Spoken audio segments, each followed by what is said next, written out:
Hello friends. जैसा कि आप लोग जानते हैं कि बिहार पॉलिटेक्निक के एंट्रेंस एग्ज़ाम में मैथ, फिजिक्स और केमिस्ट्री से क्वेश्चंस आते हैं और मैंने पॉलिटेक्निक का एंट्रेंस एग्ज़ाम दिया हुआ है, इसलिए मुझे पता है कि बोर्ड मॉडल क्वेश्चंस कौन से हैं। बोर्ड मॉडल कहने का मतलब कि पॉलिटेक्निक एंट्रेंस एग्ज़ाम में कैसा क्वेश्चन पूछा जाता है, क्योंकि मैंने जब पढ़ाई किया था तो बहुत सारे प्रीवियस ईयर क्वेश्चंस को पढ़ा था और मैंने खुद एग्ज़ाम दिया तो उसमें भी क्वेश्चंस देखा है। उसमें से कुछ क्वेश्चंस फिजिक्स का आज लाया हूँ, क्योंकि मैथ का क्वेश्चन बहुत सारा करवा चुका हूँ। ये फिजिक्स का क्वेश्चन है, बोर्ड मॉडल क्वेश्चन, मतलब कि ऐसा क्वेश्चन पूछा जाता है या पूछे जाने का संभावना ज़्यादा रहता है। तो ऐसा क्वेश्चन देख लेते हैं। जैसे आपको लेंस से रिलेटेड क्वेश्चन और लेंस और दर्पण से रिलेटेड क्वेश्चंस आते ही हैं। एक ना एक क्वेश्चन तो दर्पण और लेंस से एक ना एक क्वेश्चन रहता ही है। तो इसको हम देख लेते हैं कैसे बनाते हैं। जैसे कोई नोमेरिकल दिया हुआ है, ऐसा नोमेरिकल भी आता है बिहार पॉलिटेक्निक के एंट्रेंस एग्जाम में। तो इसको कैसे सॉल्व करते हैं देख लेते हैं। अगर आपको आता है तो आगे आप इसको स्किप कर सकते हैं, क्योंकि आगे मैंने बहुत सारे फार्मूला बताया है जो करंट और चार्ज से रिलेटेड हैं। बहुत सारे ऐसे फार्मूला है जो बहुत ज़्यादा यूनिक, मतलब जो जल्दी आप इसको याद करके किसी भी प्रॉब्लम को सॉल्व कर सकते हैं, किसी भी क्वेश्चन को सॉल्व कर सकते हैं। तो फार्मूला आपके लिए बहुत अत्यंत आवश्यक है। तो पहले ये क्वेश्चन देख लेते हैं। एक क्वेश्चन कर रहा है कि 15 सेंटीमीटर फोकस दूरी वाले अवतल दर्पण से 20 सेंटीमीटर की दूरी पर 5 सेमी की लंबाई वाली एक वस्तु रखी है। प्रतिबिंब की प्रकृति क्या है? ये यहाँ पर आपको प्रतिबिंब नहीं पूछा गया, तो प्रतिबिंब की दूरी भी पूछ लेता है और प्रतिबिंब की प्रकृति भी पूछा जाता है। प्रतिबिंब का प्रकृति याद करने के लिए आपको 10th के बुक में, फिजिक्स के बुक में आपको दिखा होगा, एक चार्ट बनाया गया होगा जहाँ पे दिया होगा अगर अवतल दर्पण के फोकस पर वस्तु है तो प्रतिबिंब कहाँ बनेगा, अवतल दर्पण के अनंत पर वस्तु है तो वस्तु का प्रतिबिंब कहाँ बनेगा, अवतल दर्पण के ध्रुव और फोकस लेंथ के बीच में जो वस्तु है उसका कहाँ बनेगा प्रतिबिंब, ये भी आप देख सकते हैं 10th के बुक में दिया गया था। ये बहुत इंपॉर्टेंट है। आप उसको अगर सॉल्व कर लेते हैं तो गारंटीड आप 10 नंबर ला लेंगे, मतलब कि 2 क्वेश्चन आप सॉल्व कर लेंगे अगर उसको याद कर लेते हैं चार्ट को। आगे वाले वीडियो में उस चार्ट को भी लाऊंगा। वो चार्ट बहुत आसानी से आप याद कर सकते हैं और बहुत ज़्यादा काम दे देता है वो चार्ट। उसी चार्ट की सहायता से इसको भी सॉल्व करना पड़ेगा हम लोगों को, और कोई उपाय नहीं है, क्योंकि उसी में सारा आंसर दिया गया है कि क्या होगा तो क्या आंसर आएगा। जैसे यहाँ पे देख लेते, कह रहा है कि 15 सेंटीमीटर फोकस दूरी वाला अवतल दर्पण। जब भी अवतल दर्पण कहे तो उसका फोकस दूरी हमेशा नेगेटिव लीजिएगा आप। जब भी कहे तो फोकस दूरी अवतल दर्पण का नेगेटिव हमेशा। तो यहाँ पे हम लोग लिख लेते हैं कि एफ अवतल दर्पण का 15 सेंटीमीटर दिया हुआ है नेगेटिव में।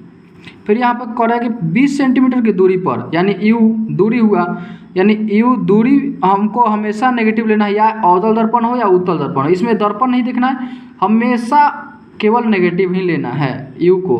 तो यू -20 ले लेते हैं। दर्पण कोई भी हो माइनस में लेना है दूरी। 5 सेंटीमीटर की लंबाई, यानी हम लोग को एच दिया हुआ है 5 वाली एक वस्तु रखी हुई है। प्रतिबिंब की प्रकृति क्या है? हम लोग जानते हैं कि दर्पण का सूत्र क्या होता है, 1/f = 1/v - 1/u। यही होता है दोस्तों, हम लोग जानते हैं। प्लस होता है, सॉरी दर्पण में प्लस होता है, और अगर यही लेंस होता है तो यहाँ पे माइनस हो जाता है। इसका वैल्यू पुट कर देंगे हम लोग यहाँ पे। एच का किसका वैल्यू निकालना है? एफ का वैल्यू, वी का वैल्यू निकाल लेंगे। तो 1/v = क्या हो जाएगा? 1/f। एफ का वैल्यू हमारे पास कितना है? -15 आई, ये 1/u इधर जाएगा तो माइनस में। अब पहले से ही माइनस में है तो माइनस में जाएगा, ये माइनस पहले से, तो प्लस हो जाएगा, 1/20 हो जाएगा। और इसको सॉल्व करते हैं। 15 चौका 60 ले लेते हैं। 15 चौका 60 प्लस 60 4 हो जाएगा, 20 3 हो जाएगा, 1/60 आ जाएगा। और 1/v का मान 1/60 है, यानी v का मान कितना हो जाएगा? 60 हो जाएगा। v का मान 60 हो जाएगा, यानी v = 60 आ गया। यहाँ भी u 1/u इधर जाएगा तो माइनस में जाएगा, माइनस, और यहाँ पे माइनस प्लस हो जाएगा, यानी 1/20 हो जाएगा प्लस में। ठीक है, यहाँ पे ठीक है, यहाँ पे ठीक है, यहाँ पे 20 60 हो जाएगा, और माइनस, सॉरी देखो दोस्तों, यहाँ पे माइनस और माइनस ना होगा तो यानी -60। यानी जब भी v माइनस में आए, यानी कि प्रतिबिंब माइनस में बनाए, प्रतिबिंब माइनस में बनाए, इसका मतलब क्या होगा? प्रतिबिंब उल्टा बनाए। ध्यान दीजिएगा दोस्तों, जब भी माइनस में आपका v का मान हो यानी प्रतिबिंब उल्टा है। तो यहाँ से तो प्रकृति एक मिल गया कि उल्टा है प्रतिबिंब। दूसरा प्रकृति निकालने के लिए हमारे पास फार्मूला होता है m = -v/u। ऐसा फार्मूला होता है, आप जानते हैं, आवर्धन का सूत्र होता है। अब यहाँ पे पुट करते हैं m = क्या होगा? एम इक्वल्स टू माइनस भी माइनस में पहले से ही 60 है, अब माइनस यहाँ पे गुना हो जाएगा तो क्या हो जाएगा 60 हो जाएगा प्लस में, और बाई यू हमारे पास कितना है -20 है, -20 20 3 60 -3 आंसर हो जाएगा, यानी एम का वैल्यू हमारे पास -3 मिल गया। अब एम का वैल्यू मिल गया, और एम का एक और फार्मूला होता है, हम लोग जानते हैं एच डैश बाई एच, तो एच डैश का वैल्यू हमारे पास नहीं है, एम का वैल्यू है। एम का वैल्यू हम लोग लिख लेते हैं 3 - 3 equals to H dash by H का वैल्यू हमारे पास कितना दिया है 5 दिया हुआ है 5, तो एच डैश इक्वल्स टू 5 3 15 -15। अब यहाँ से हम लोग को क्या मिलेगा कि जो प्रतिबिंब बना है वो तो उल्टा है, यहाँ से हम लोगों को पता चल गया है। और यहाँ से पता चला कि आभासी नहीं है, वास्तविक है। यहाँ से क्या पता चला, वास्तविक प्रतिबिंब है, वास्तविक प्रतिबिंब है और उल्टा है। उल्टा तो यहाँ से पता लग गया उल्टा है, और आवर्धित है मतलब बड़ा है, प्रतिबिंब बड़ा बना है। क्योंकि देखो आप हमको दिया कितना गया था 5 सेंटीमीटर, मतलब वस्तु की ऊंचाई कितना था 5 था, लेकिन प्रतिबिंब कितना बना 15 सेंटीमीटर, यानी बड़ा बना। यानी इसका एक और क्या हो गया, वास्तविक और बड़ा। आपको ऑप्शन में यही रहेगा, उल्टा, वास्तविक, बड़ा। जिस ऑप्शन में तीनों दिखाई दे उसको क्लिक कर दीजिएगा, बस ऐसा ही बनेगा आपका ये क्वेश्चन। अब एक और क्वेश्चन देख लेते हैं, ओम का नियम।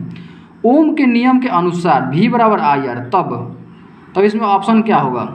ये क्वेश्चन से दोस्तों एक बार आ भी चुका है और आप आगे भी आने की संभावना है, इसीलिए आपको उसे करवा रहा हूँ। इसका आंसर आपको बकाया होगा। आपको पता है ओम का नियम क्या है। ओम का नियम कहता है कि अगर कोई तार है तो उसके दोनों सिरों पे, यहाँ पे दोनों सिरों पे वोल्टेज को अगर नियत रखा जाए, वोल्टेज जो भी होता है उसको नियत रखा जाए, अगर वोल्टेज को नियत रखा जाए तो इसमें बहने वाला धारा I V by I equals to constant होता है, CONSTANT कॉन्स्टेंट। यदि दोनों से किसी चालक तार में दोनों सिरों पे V को यानी वोल्टेज को नियत रखा जाए तो उसमें बहने वाली करंट यानी वोल्टेज बटा करंट कांस्टेंट वैल्यू था, कांस्टेंट को ही हम लोग R बोल देते हैं। यानी हमारे पास क्या मिला यहाँ पे, V समानुपाती है R के, क्योंकि कांस्टेंट आप जानते हैं कि इसको समानुपाती में नहीं लिया जाता है, इसलिए V समानुपाती I हो जाएगा। यानी इसका आंसर क्या हो गया, D नंबर हो जाएगा, V समानुपाती I। ऐसे भी आप देख सकते हैं कि V इक्वल्स टू क्या होगा, IR होगा, यानी I बढ़ेगा तो V भी बढ़ेगा, निश्चित है। यानी I के समानुपाती है V, इसीलिए I समानुपाती V या V समानुपाती I। अब यहाँ पे कुछ फार्मूला देख लेते हैं दोस्तों, इसको आप निश्चित रूप से याद कर लीजिएगा। सारा का सारा फार्मूला बहुत ज़्यादा इंपॉर्टेंट है। इन्हीं सारे फार्मूला पे आप कम से कम तो 2 क्वेश्चन जरूर सॉल्व कर लेंगे, आसानी से सॉल्व कर लेंगे। यहाँ पे आपको दिया गया W बराबर QV, I बराबर QT, V बराबर IR, P बराबर VI, I by R equals to N² by P। और यहाँ पे दिया गया है कि कौन सा, यहाँ पे जैसे में W क्या है, वर्क डन, जैसे Q क्या है, चार्ज इन कूलम में है, वोल्टेज आप जानते हैं V होता है, करंट एम्पियर में होता है। यहाँ पे I R P सब दिया गया है, आप इसको देख लीजिए। जो यहाँ पे नहीं दिया गया उसको गूगल कर लीजिएगा, और इन भी फार्मूला को ध्यान से दोस्तों जरूर याद कर लीजिएगा। अगर आप पॉलिटेक्निक एंट्रेंस एग्जाम दे रहे हैं तो गारंटीड क्वेश्चन आएगा ही।